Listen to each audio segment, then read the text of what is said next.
The Baen Free Radio Hour.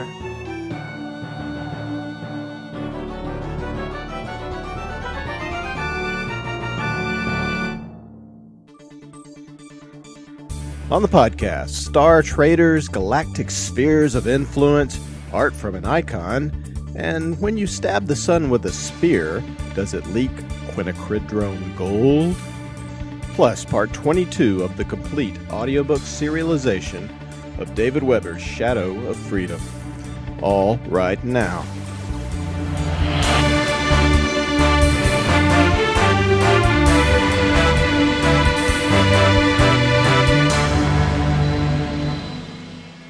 Welcome to the Baen Free Radio Hour podcast. It's an honor to have you along. I'm Baen editor Tony Daniel. Coming up, we have an interview with Baen cover artist extraordinaire, science fiction artist extraordinaire, Bob Eggleton. Bob has been doing covers for Baen from the ancient of days. He's responsible for hundreds of Baen covers, including many this year and coming up. He's also the artist who is defining our reissue of the Heinlein titles in trade paperback over the past few years.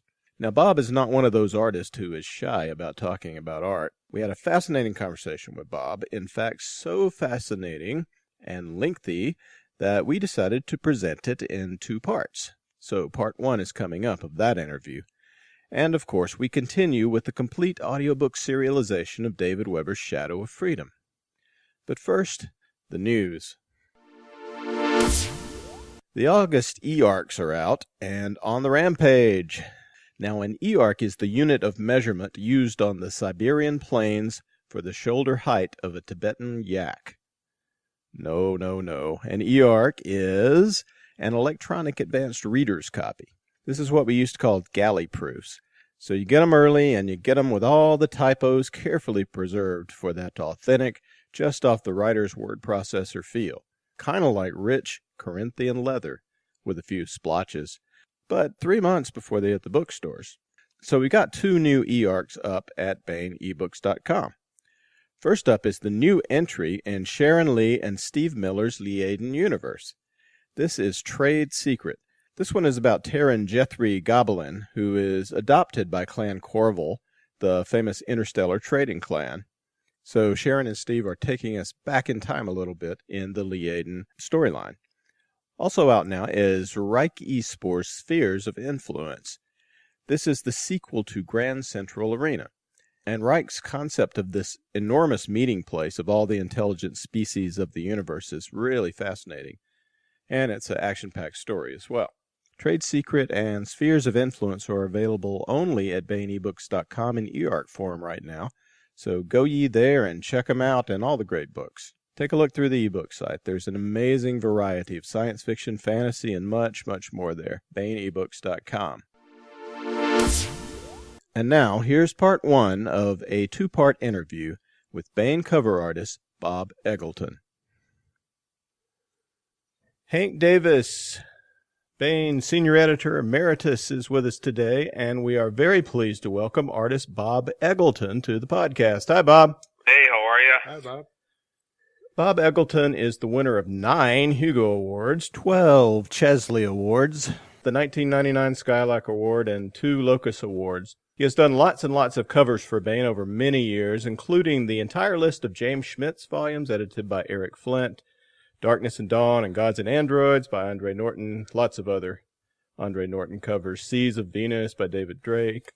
I got a bunch of analog reader awards as well over the years. In fact, 3 in a row, I think it was, not this year, but through last year and the years before. I got 3 in a row on those. And then I got a bunch back in the 90s, and then there was some Asimov's Readers Awards and all that. Those things, they're fun. I lose track of them. But the real reward for me, my big award, is the fact that I'm still working and still doing fairly well and still fairly well known in the field. So that's for me is a really good thing, because there's a lot of people, they come and they go, and and some people people get into the field and they get a lot of great kudos and a lot of really nice art and a lot of beautiful covers and things like that, and then they die and they haven't got anything. I mean, I can Daryl Sweet, John Berkey, I can name like a half a dozen other guys that all were deserving of some really good high kudos and awards, and it just didn't happen, and now they're not with us. So that's how it goes. Richard Powers, he's another one, and it just didn't happen. And even though they're legendary, they just didn't get the kudos that some other of us have gotten. So I kind of think of myself as particularly lucky in that regard. But it's nice to see other people go ahead and do things and win and stuff like that. And there's a nice little variety. It's not always predictable, which is nice. Yeah. Well, just making a living, like you said, making a good living as an artist is the big award. It is, yeah, it is. And I'm going in my 30th year. This is my 30 years. And next year will be 30 years, so 29 years I've done work with Baen off and on, and which is kind of cool, I mean, I'm sort of one of the legacy people, I guess you could say it, because that's when Jim formed everything almost about 30 years ago, a little over 30 years ago, I think, a little under 30 years ago, I forgot what it was. I know it was like fall 1983, I think it might have been. Yeah, before some of our interns were born. Isn't that weird when you're going, I'll be talking about a song or something like that to somebody, and they'll say, "Oh yeah, that's great. The song came out in '84," and they're like, "I was born in '95." Yeah. Isn't there a Steely Dan song about that? Me out. It makes me feel real old. That does. Well, some recent Eggleton covers. I mean, you're still doing them for us. Yeah, absolutely. Our Portal and Threshold by Eric Flint and Rex Spohr, that cover. The beautiful Dragon's Ring cover. Those are my favorites. You just listed a lot of my favorites right there.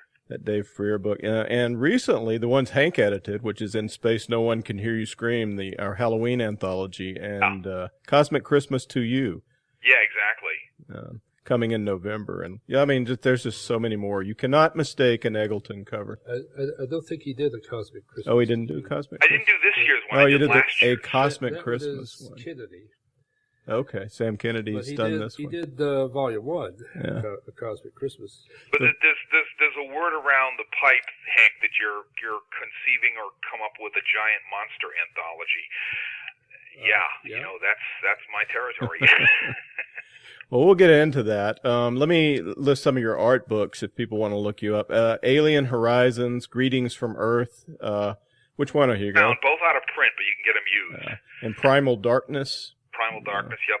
You can find that. Now, you've also worked as conceptual illustrator for movies like Sphere, Jimmy Neutron, Boy Genius, and The Ant Bully. And you've designed thrill rides. I worked on Star Trek. I designed a Klingon planet for the Star Trek Experience, which closed under a very strange it had nothing to do with it was a very popular ride. It's just something had happened between Paramount Pictures and the Hilton or something. I don't know what it was. It was some kind of thing at kerfuffle happened, and they just closed it.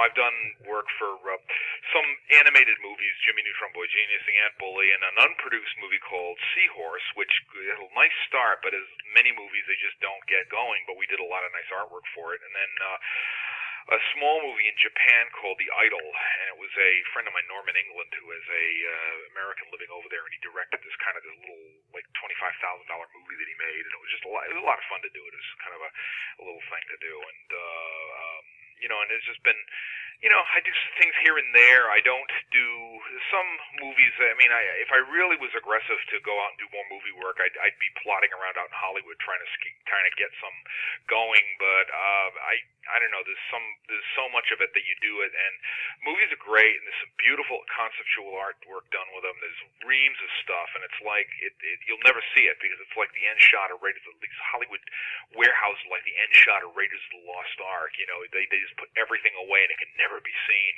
by anybody. You legally can't even show it to people or anything like that. So, and it's just for movies that never got made, and some of them are even based on popular, very, very well-known science fiction books. that just never got made because they went as far as the concept stage, and that concept stage is where they determine whether or not they're going to go ahead with it by commissioning. They'll commission, they'll have a budget to commission art, and then they'll decide, okay, well, we don't know if we can make this movie. Say it's for example, like a good example is Childhood's End has been bandied about for years. The great Arthur C. Clarke novel. Even there's been some concept art rolling around that other people have done for that, and it may not get made even because of the fact that they're, it depends upon the marketing and all that kind of stuff. You've got to but they commission it. They spend a lot of money to commission this kind of stuff, and they'll do sketches and sketches and sketches, and they'll go around and around and around, and they'll get a script, and then new script will come in, and they'll get rid of all the other ideas that have just been come up with, and then they get like the red light. They just say, well, the studio said, nah, we don't want to spend, $90 million on this movie or whatever.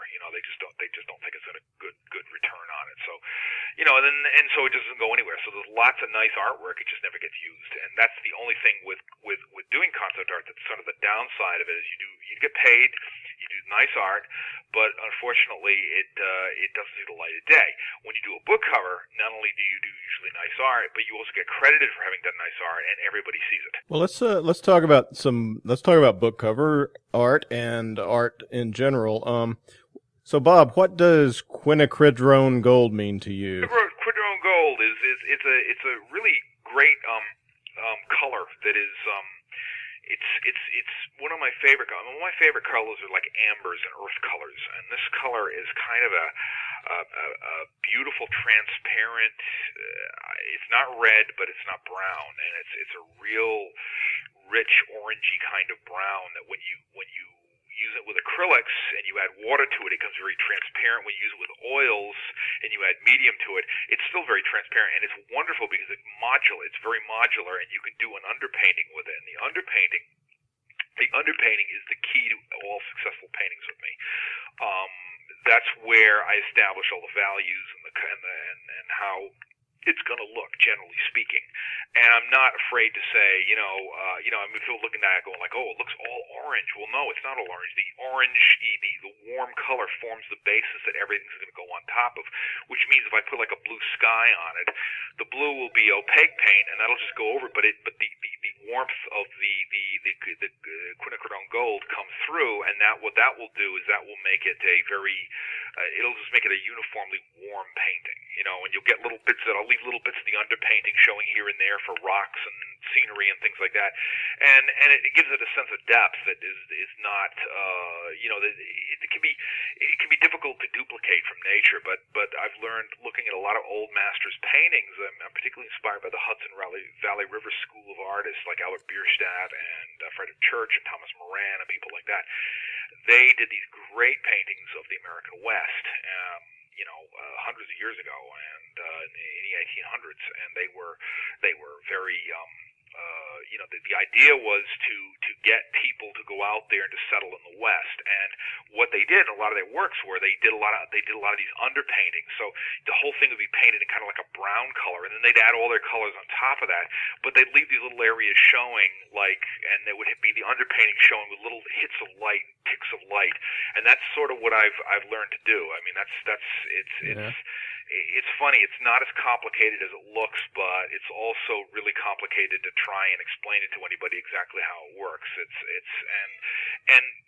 that's why I like working in traditional media, only because there's more accidental things happen when you work like that in paint. Is that the underpainting is the secret to that sort of Eggleton glow that? Yes, it is. That's exactly what it is. I cover everything, and I've had some interesting comments from other artists who are really astonished that I do that I just take and cover the entire canvas in either a kind of a reddish brown or something like that, and they're really astonished and then I'll put cooler colors on top of it because I want that warmer, I just want that warmer aura about the whole thing, even though individual areas of color may be, cool. You might have, I want the whole painting to appear warm, and it uniformly gives it that, and that's kind of the secret of what I try to do.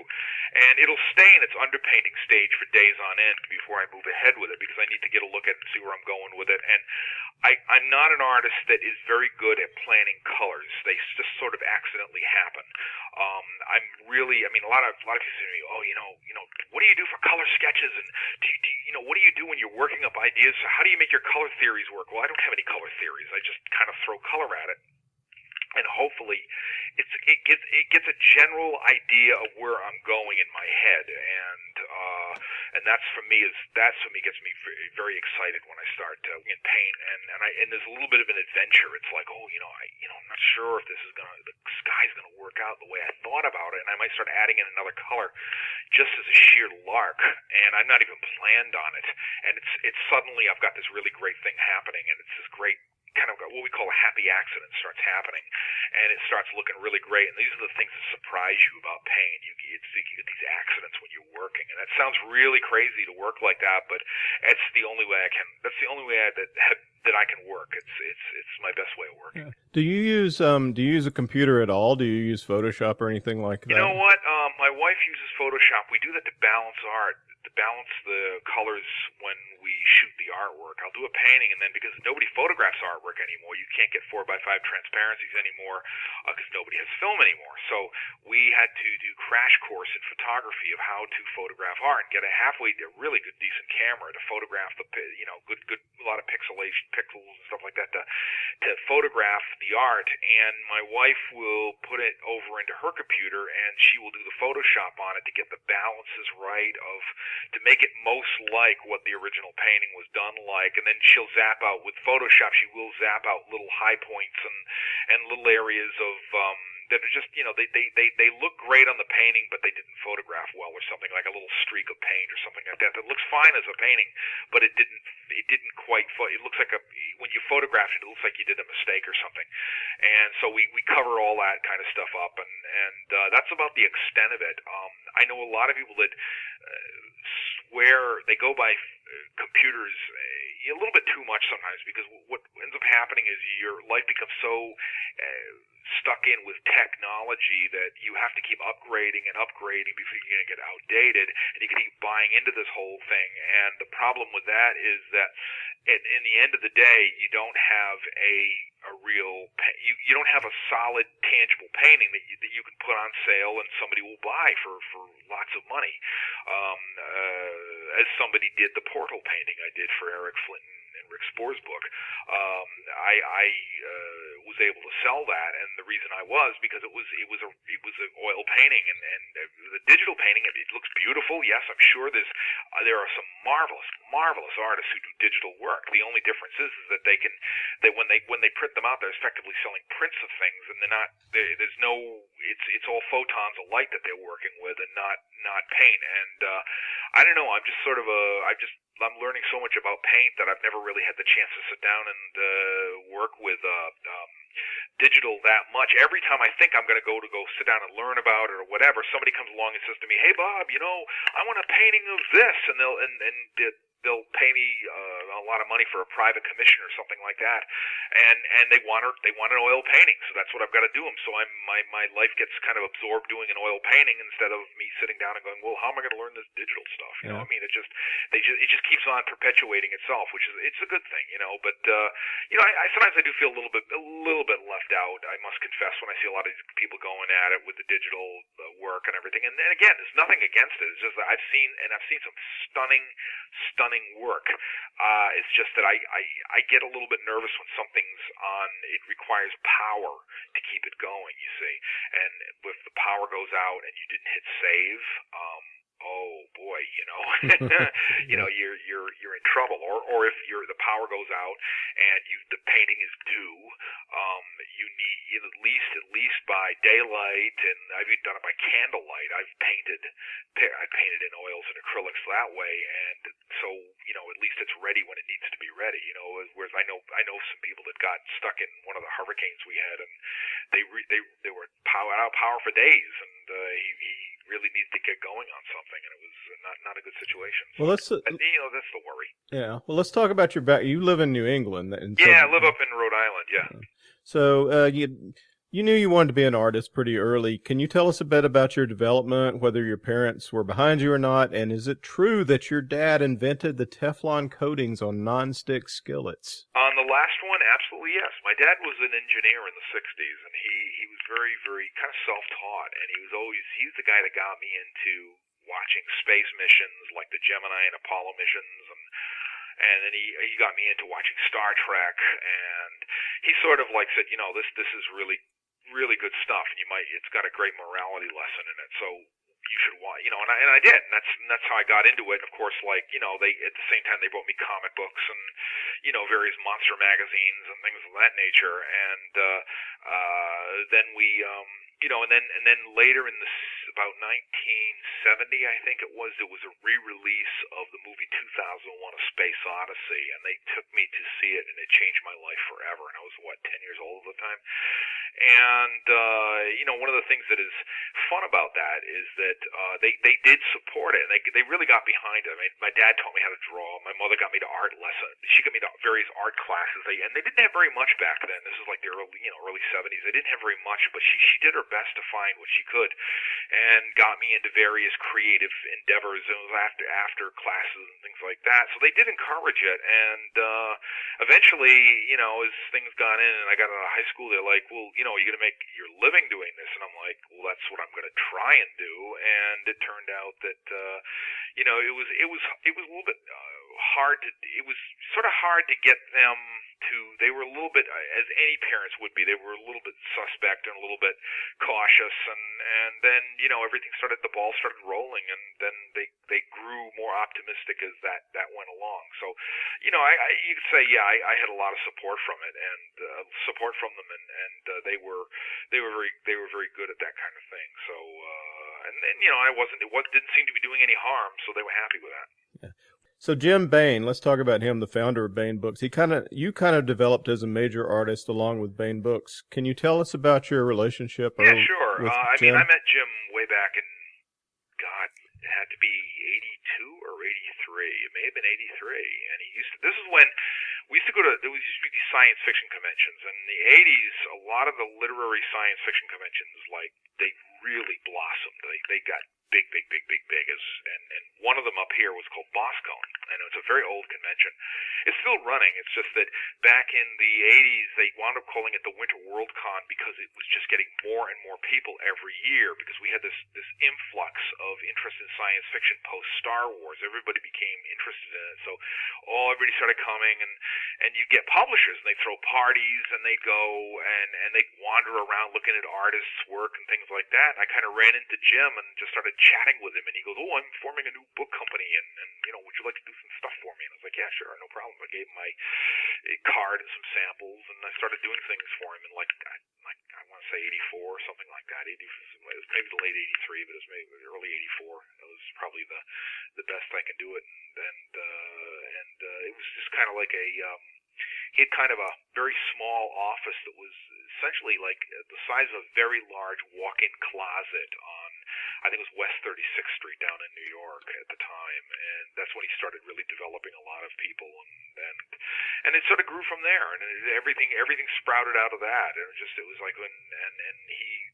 I sat down and had a long chat with him about what made good covers and stuff, and he was always interesting opinions. He always had interesting views on that, and he had quite a history. And what's interesting is that one of the first science fiction magazines that I was actually inspired to looked at me and said, that's a really wonderful cover, and it was I think it was the early 70s, and it had this Jack Gaughan cover, and it had like a wizard sitting on top of this giant lizard creature or a giant dragon or something, and I just said, God, I love that piece. And I was maybe 11. And when I found the magazine years and years and years later in a used box at a science fiction convention, I was looking through it, and who was it edited by? It was Jim Baen. way back when he was editing. I think it might have been Worlds of If or something like that. It was very it was when he was doing some magazine editing. My encounter with him happened without even me realizing like that was him. Yeah. And so it's grown ever since, and I've sort of I could never explain my success to anybody other than just it was a different time. A lot of people come to me and they say, well, how are you successful? How's the best way to be successful? This kind of thing. Well, right now I don't know, because publishing's changed. It's changing. Fans have changed. Conventions have changed. And back then, in a sense, we didn't have the internet, so there was none of this community. It just was, you had to go to a convention, and you had to meet people face to face, and you had to shake hands, and you had to talk to people, and there was this interaction, and it was a lot more, I'm going to say, a lot more personable than the world is right now, and so it's been an interesting, and I would just go down to New York and meet a lot of people, but it's been an interesting ride. It's been a very interesting time, and if somebody said to me, well, how do I get into this now? And it's like I'm going, I would be, if it was right now and I had to start it all over again, I would just shake. I wouldn't know how because it's such a, we live in this very complicated world now. So, and so back then things I think were a little bit, again, it was much more, you could actually meet people, and again, publishers, you had Jim Baen, you had Don Wollheim, you had, these, guys that were real visionaries, and it's kind of like the music industry, like the science fiction industry followed the music industry in a sense, because back in the day, you had like guys that were gurus of like Atlantic Records and Ahmet Ertegun, and he wasn't really a CEO, and he just discovered people like Led Zeppelin and signed people. Clive Davis, he was another one, and they just said, I think this is going to be great, and we're going to develop this artist. Well, science fiction publishers did the same thing with a lot of writers. They would develop a promising writer from the start, just from short stories. They'd start saying, well, this is a great short story. We'll do another one. We'll do another one. And all of a sudden it would be, you get the development going, then they develop the novel, and it was a much more of a personal approach. And I know that Jim did that with a lot of writers there.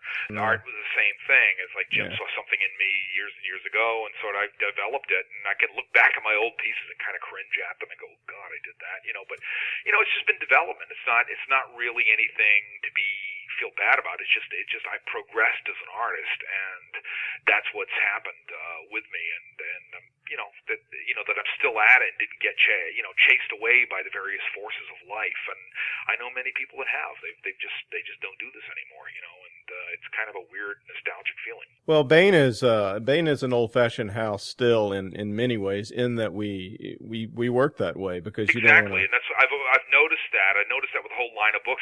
There's a development that goes on, and there's writers that are very, very much I'm going to call them Baen-centric. That's a great word for you, because it's a developing it's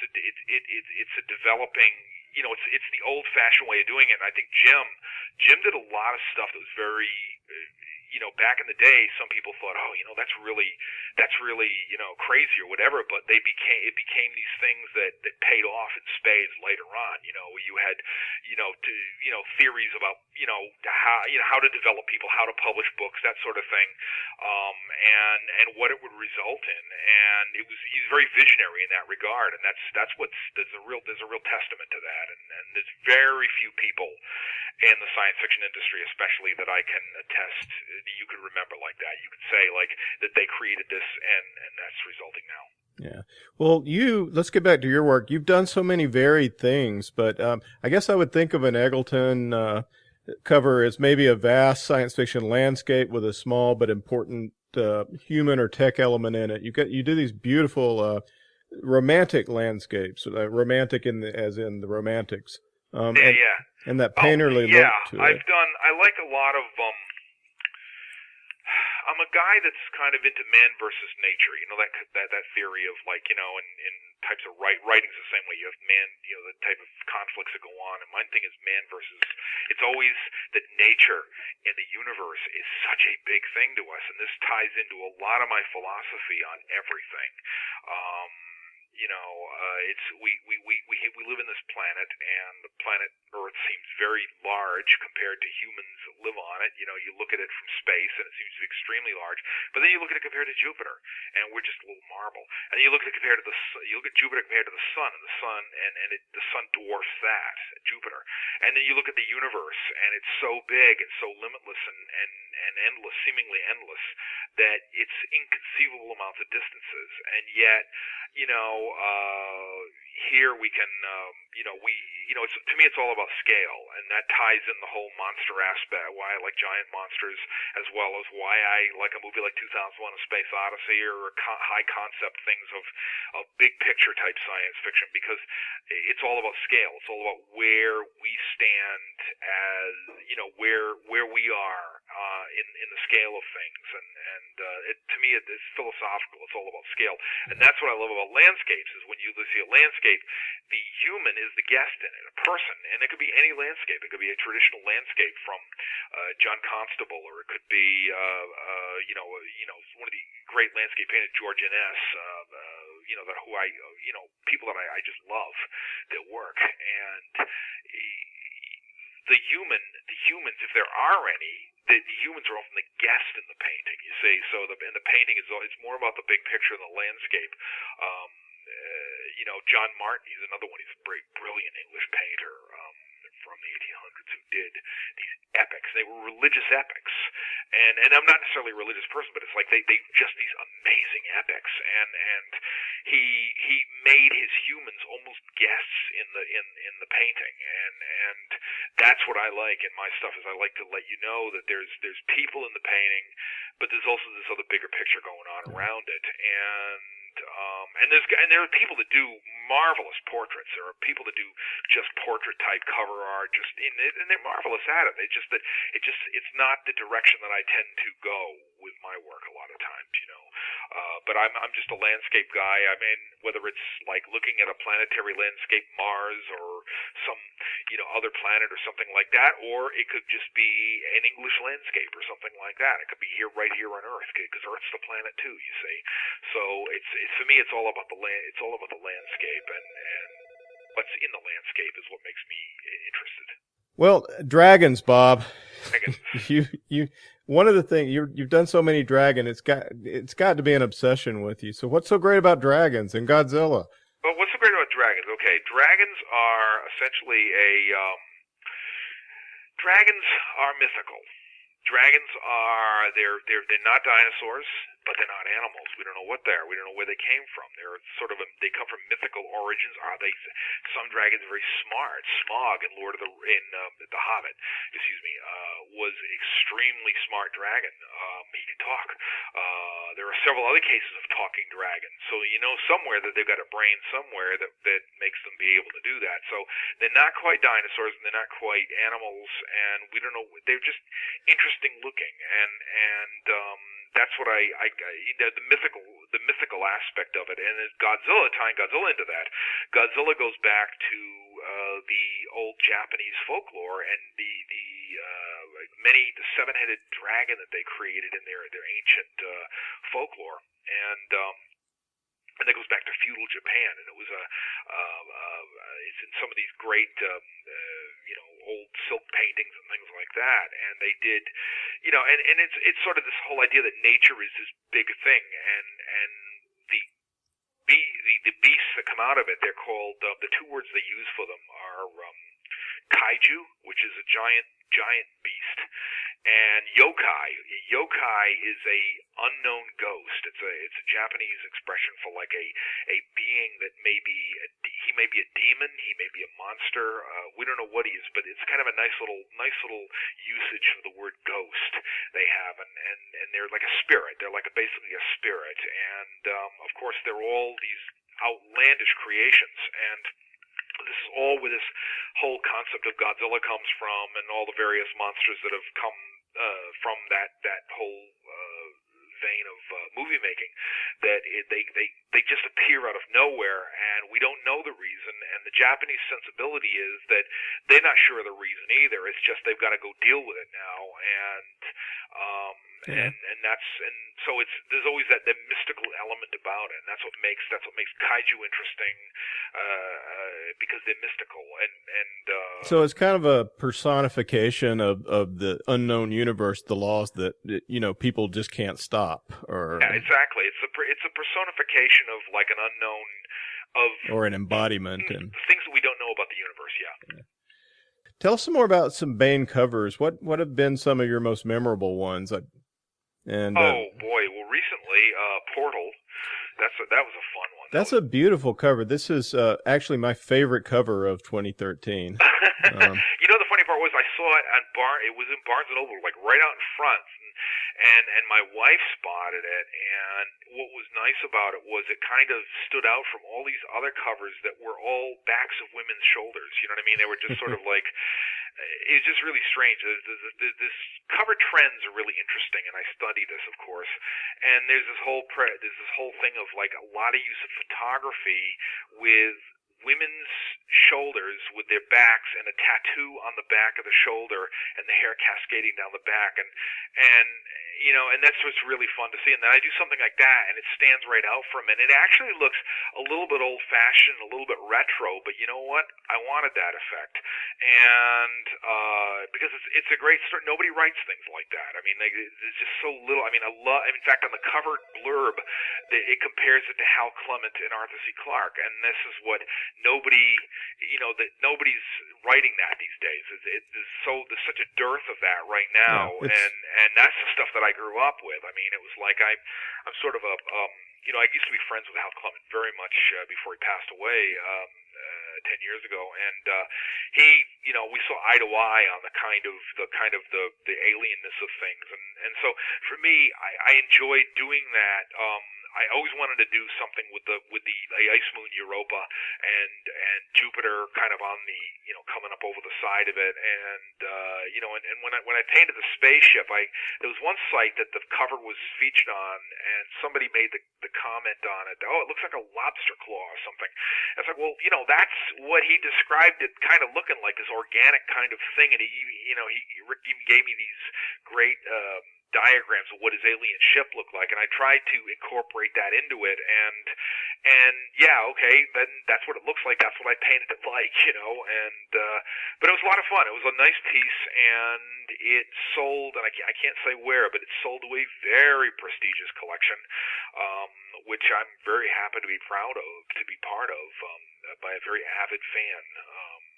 And he immediately bought it as a, kind of feeling that it was kind of a nice modern piece of space art. And yeah, I mean, it just evokes a sense of wonder. What I try to do. Yeah, but often you succeed. Not everybody does. What I try to do again, if you look at it, what have I done? I've done a landscape. I've done this landscape, and at the time, it was such a fun piece. I said, I'm just going to continue on the back. So I made a wrap around, and it went on the back, and it was really no skin off my teeth to just make it a long painting, a landscape format, because honestly, it looks better like that. It looks when you do a book cover, you get the standard up and down look, and the top is going to be empty, relatively empty for type. And I found out that doesn't necessarily that's not necessarily from an art end of things. That's sort of some of the marketing people get a little bit jumpy if type interferes with the art, but I always feel that type can work with art. I'm one of these guys that believes that type can work along with art. But it's fun to do. It was really a lot of fun to do that because it had like a real sense of old fashioned look to it, and again, it was like, again, half the fun is in the research in this kind of stuff too. So I was looking at pictures of Europa and pictures of Jupiter and things like that, and trying to get more or less the feel of what it looked like. And I mean, to me, that's my, it's my favorite piece I've done in a real long time. I mean, I've got others like Dragon's Ring. You just named that one. That was a fun piece. That really was fun because the author Dave Freer really liked it. And of course, the Heinleins. People love those, and yeah, those give me a lot of attention. And I've had sort of a, as far as the original paintings go, which is nice, is I have a hard time keeping them in, kind of keeping them around, because people come to me and they want to buy them. So the Heinleins are a lot of fun to do, and I think any of the classic science fictions I consider to be really outstanding. And of course, the other one, In Space No One Can Hear You Scream, that was a blast to do. There's a fun story behind that. When I got assigned to do it, I thought of several ideas, and the other thing I'll say about Portal is I came up with another idea, and we had determined that was going to be the inside piece. So there's a little black and white inside piece in the book. So this is that bonus for buying the book. You get really two pieces of artwork. But with In Space No One Can Hear You Scream, what was fun about that one was I had several ideas, but then I had an idea in my sketchbook, and I had this concept of this dark matter monster in space kind of about to consume a spacecraft, and I'd had it for years. I drew it years and years and years ago, and I kind of pulled it out and refined it a little bit, sent it down, and that's the piece, and it worked perfect. So I was able to kind of not only do a piece that works as a really successful book cover, but I was able to do a piece for me too, which is that's when the best of both worlds are happening for you. Also, accidentally, your cover sort of illustrates the Theodore Sturges story of the book, Medusa. Yeah. Yep. Yeah, I mean it's a great collection. I mean when I saw you had in there, God, it's they just, again, these are things that are candy to me. I love that. Well, I would mention that there are some original stories in there that are new. One by me, for instance. Yeah, there is. There's new stories and old, and this was really nice because but you see, the thing is that, to me, the whole heart of this field begins with the short stories. The whole heart of this the whole heart of the science fiction field starts in the short stories, because that's what we got decades and decades ago. That's what we got that's what we got Isaac Asimov out of. That's what we got Robert Heinlein out of.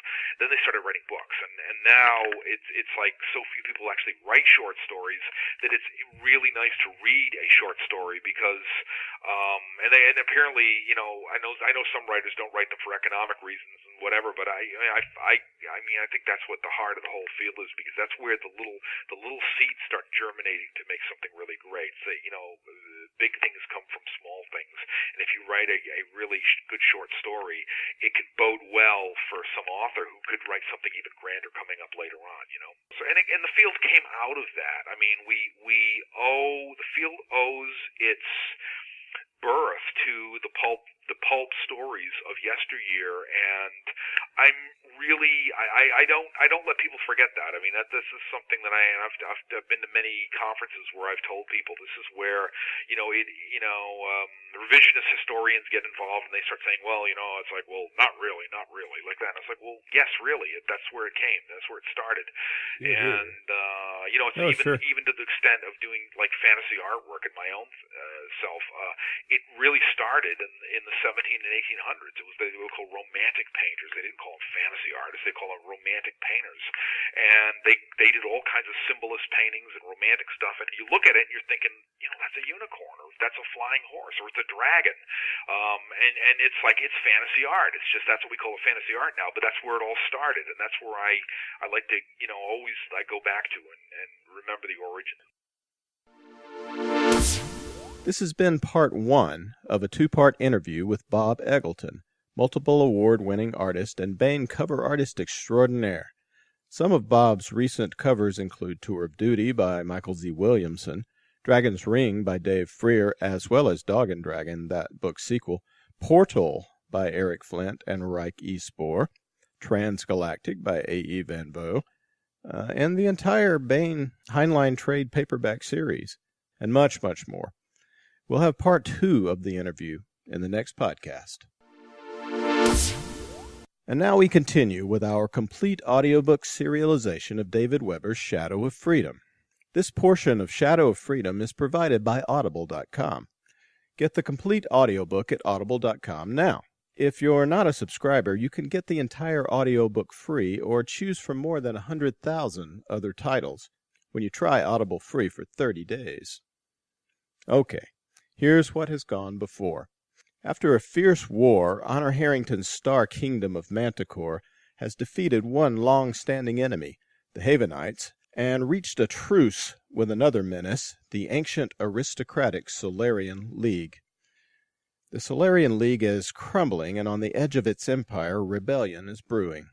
Royal Manticoran Navy Admiral Michelle Hinka, Countess Goldpeak, commands the Royal Manticoran Navy forces in the Talbot Quadrant. This is a region allied with the Star Kingdom and on the border of the restive frontier of Solarian space. Goldpeak sympathizes with the rebels, but wants to be careful that whatever help she supplies is in a time and place of her own choosing, not that of her enemies.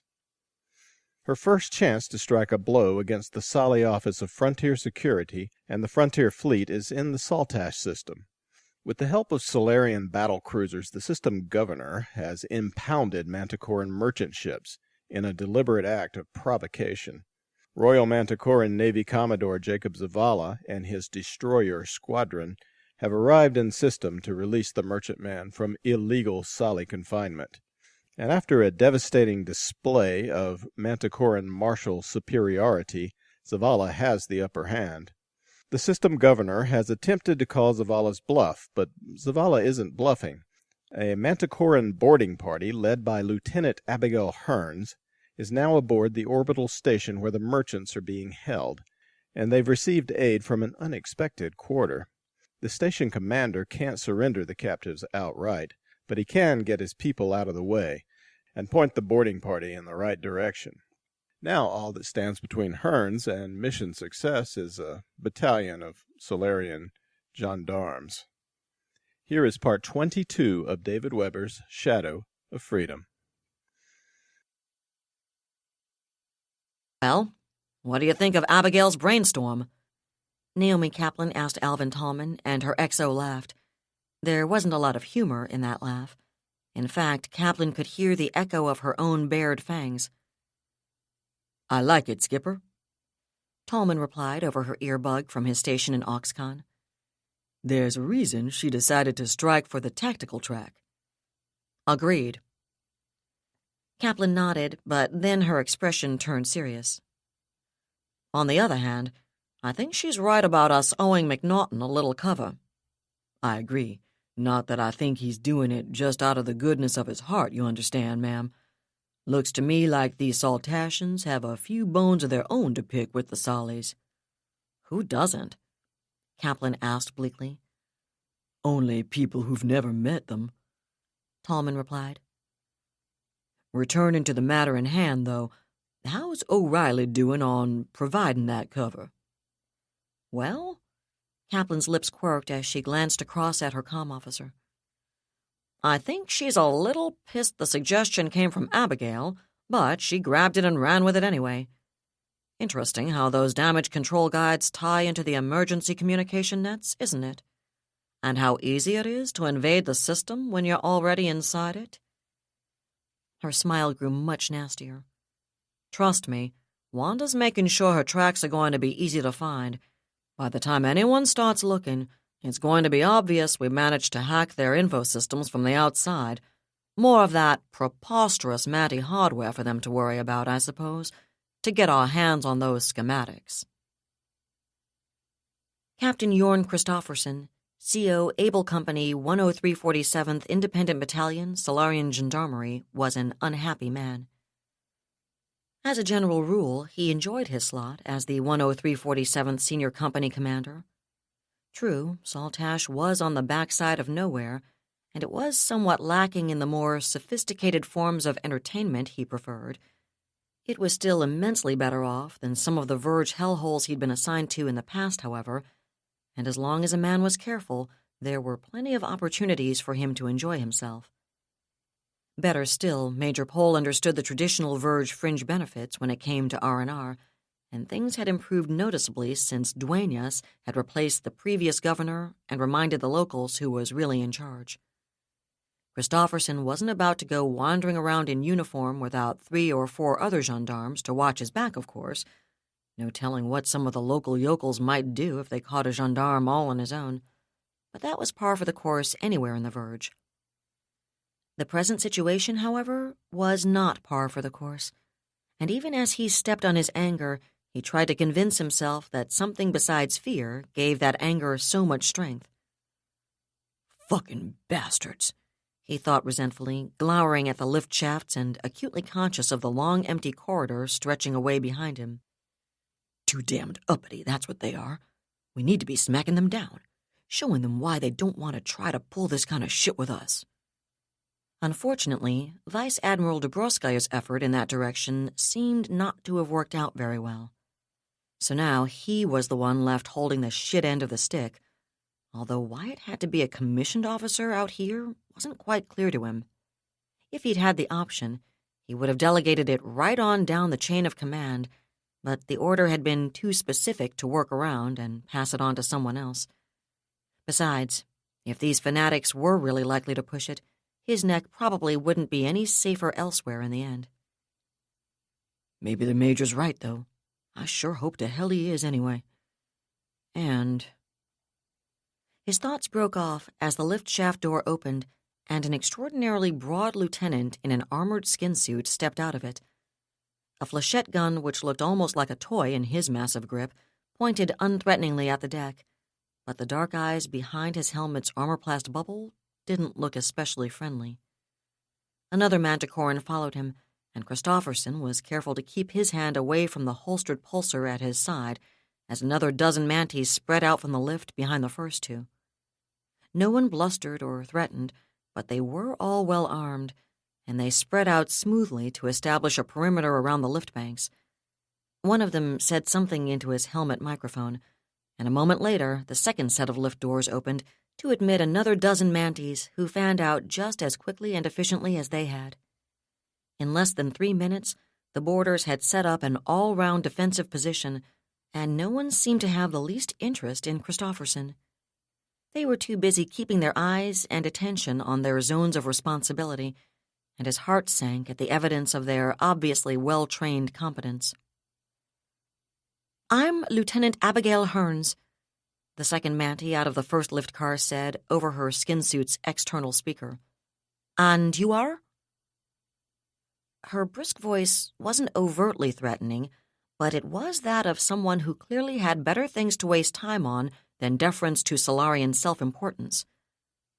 Christofferson felt a quick, fresh flash of anger at that almost unconscious dismissal, but he warned himself to tamp it down. "Captain Jorn Christofferson, Solarian Gendarmerie," he replied curtly. "Well, Captain Christofferson, I assume you're aware of the reason for our visit? Captain Zavala's instructed me to present his compliments to the senior gendarmerie officer and request the immediate repatriation of the Manticoran civilians illegally detained here aboard Shona Station." "I'm afraid the personnel to whom you refer are in a legally declared state of medical quarantine, ordered by System Governor Duenas on the advice of his medical staff," Christofferson replied. "Major Pohl regrets to inform Captain Zavala that without specific instructions from the governor terminating the quarantine, it's impossible for him to release any of the personnel covered by it." He knew the response had come out sounding stilted and rehearsed, but he didn't really care. Which wasn't to say he felt especially cheerful about finding himself all alone in a compartment with the better part of 24 armed Manties while he delivered it. "Make that 36, he amended sourly as the first lift car opened again with a second load of boarders. "That's unacceptable, Captain." For someone with such a naturally pleasant contralto voice, Lieutenant Hearns could sound remarkably icy, Christofferson noted. "I think Major Pohl had better reconsider his position." "Major Pohl will take your advice under consideration, Lieutenant. I'm sure he'll give it all the weight to which it's entitled." Christofferson smiled unpleasantly as he delivered that sentence. Despite the anxiety percolating through his system, it felt good to put this neobarb in her place, but that wasn't advice, Captain, Hearns replied. It was a warning. "A warning, Lieutenant?" A sharper edge of anger crackled in Christofferson's tone as the Manty's insolence registered. "Neither Captain Zavala nor I are prepared to put up with any more Solarian obstruction, Captain Christofferson." Blue-gray eyes bored into him from the other side of her helmet's armor-plast. "Personally, I think Governor Duenas has already managed to get enough people killed for one day. I'd hope Major Pohl isn't prepared to add to the total." Are you threatening the Solarian Gendarmerie? Christofferson demanded, and his face darkened with anger as Hearns rolled her eyes in exasperation. Captain, we just blew 4 Solarian Navy battlecruisers out of space, she said with the patience of someone addressing a particularly slow-witted child. In case you can't do the math, there were over 2,000 SLN personnel with several hundred real honest-to-gosh Marines aboard each of them, and I'll be surprised if half of them survived. Precisely what part of that suggests that we should be frightened of gendarmes? Christofferson's face went from dark with anger to pale with fury under the lash of her scathing contempt, and his hand twitched towards his pulsar. It was only a tiny movement, an instinctive twitch, no more, but the muzzle of the flechette gun which had led the way out of the lift rose from the deck to about knee level, and he froze instantly. The thought of having both legs amputated by a single squeeze of the flechette gun's trigger was not an appealing one. I'd advise you to start being afraid of the gendarmerie, Lieutenant, he bit out instead, trying to keep his eyes on her face and away from that muzzle. However full of yourselves you may feel right this instant, the League's not going to be amused by what you people have already done here. Compounding it by threatening or attacking Solarian gendarmes is only going to make things worse. You need to work up a better grade of threat, Captain Christofferson, Hearns replied. Get a little more sneer into your delivery. Maybe grow a mustache so you can twirl it properly. I don't know, something. In the meantime, however, I think you should understand that we're not especially impressed by the Gendarmerie or the Solarian League or Major Pole or you, and save us all some trouble. We are here for our nationals who have been illegally detained in this star system. We're going to take them with us when we leave, and we're going to do whatever it takes to accomplish that objective. I'd advise you to inform Major Pole that we don't care about his medical quarantine any more than we care about Governor Duenas' threats. If he isn't prepared to release our people to us immediately, we can and will reclaim them by force. And just to be perfectly clear for the official record, by force most definitely does include the use of lethal force. You think you can just come aboard this station and threaten Solarians? Just who the hell do you people think you are? People who are sick and tired of Solarians who think they can do anything they want to anyone they want to do it to and never get called to account. Hearns replied coldly. Of course, that's only my personal view. I think it'll probably do to be going on with, though. Now, are you going to pass my message to Major Pole, or should I assume the time to begin reclaiming our people by force has already arrived? Christofferson was rigid with rage, but he was also acutely aware of his isolation. He wished now that he'd argued in favor of bringing at least a squad of his own people along, yet underneath the surface of that wish, he suspected it was just as well he hadn't. By now, this lunatic's attitude would have pushed at least one of his troopers into a violent response, and they'd already be knee-deep in bodies, including, quite probably, his own. I'll pass your message along, Lieutenant, he grated. I can already tell you what the answer will be, though. Really? Hearns said, regarding him coldly. Oh, yes. He showed her his teeth. Fuck off probably sums it up pretty well. In more official language, you understand. The Manty with the flechette gun tilted his head. His expression never even flickered, but Christofferson felt a sudden cold stab of terror as something stirred like Leviathan down in the hearts of those dark eyes. Hearns only reached out and touched her subordinate on the shoulder. Solarian command of standard English never ceases to amaze and impress me, she said, never looking away from Christofferson. All of you bring such eloquence and poetry to our common tongue. Assuming, however, that you've captured the gist of Major Pole's response accurately, I suppose we'll simply have to come and get our people. And just how do you propose to do that? Christofferson snapped. You may have a damned fleet sitting out there for all I know, but you aren't out there, and neither are the assholes sitting in the brig. You're inside with us, Lieutenant, and you really don't want to fuck with the gendarmerie on our own ground, not unless you've got a hell of a lot more powered armor and heavy weapons than I see. You want to try fighting your way into this section, you go right ahead, because there's going to be a hell of a lot of dead manties before you get into it, and it sure would be a pity if the brig should be accidentally depressurized as a consequence of your decision to attack the gendarmerie for refusing to release legally quarantined personnel. His eyes glittered as he delivered the none-too-veiled threat, and Hearns's expression turned colder than ever. "Why am I not surprised?" She shook her head. "Let me explain something to you, Captain.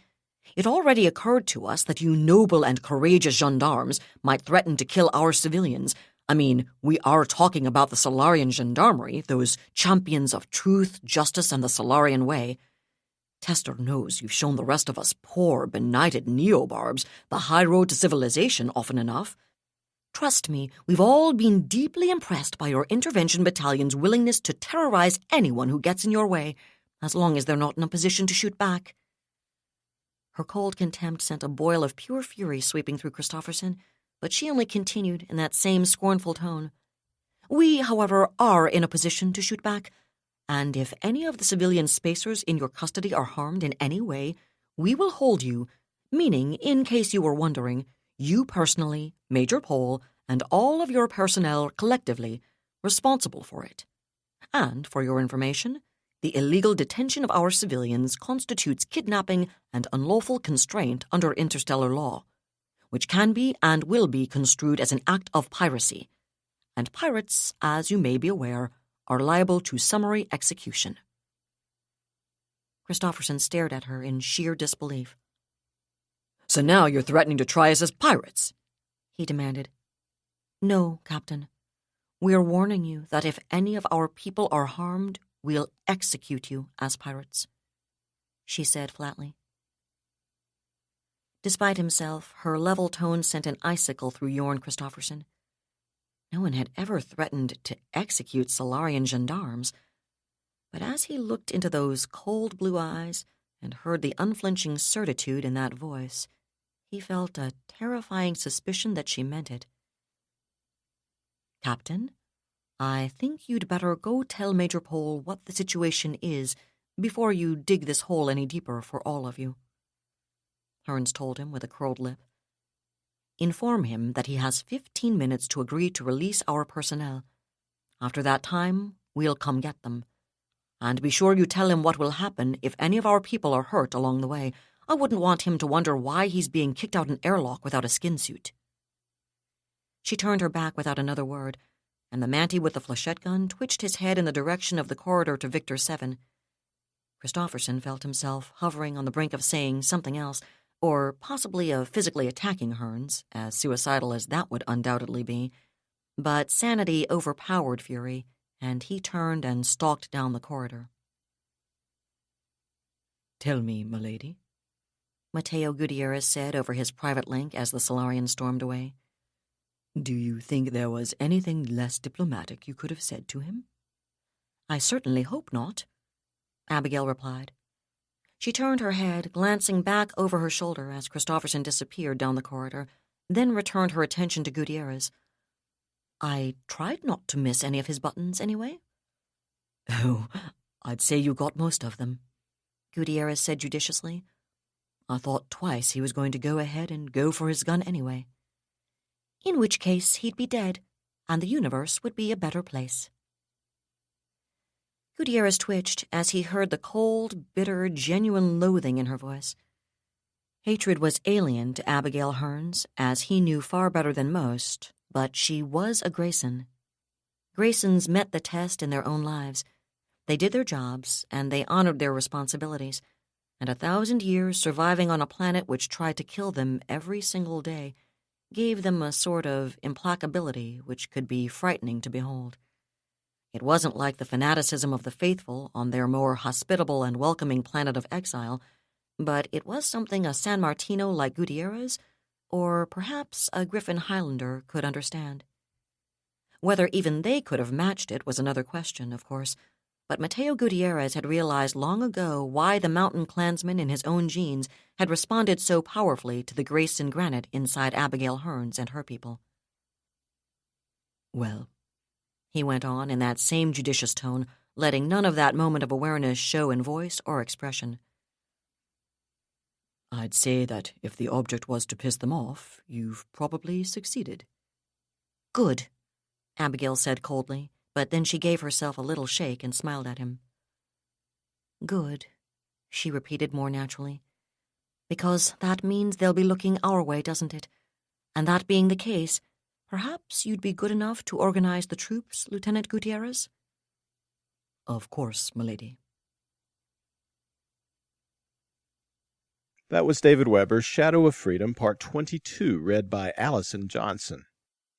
And that's it for the podcast. Thanks to Audible.com. Thanks to Hank Davis, Christopher Chifani, and podcast theme composer Ruth Judkowitz. And a galaxy-sized gob of quinacridrone gold tossed across 1,000,000 stars in thanks to artist extraordinaire Bob Eggleton. Please join us next time at the hammering heart of science fiction and fantasy, and keep reaching for the stars.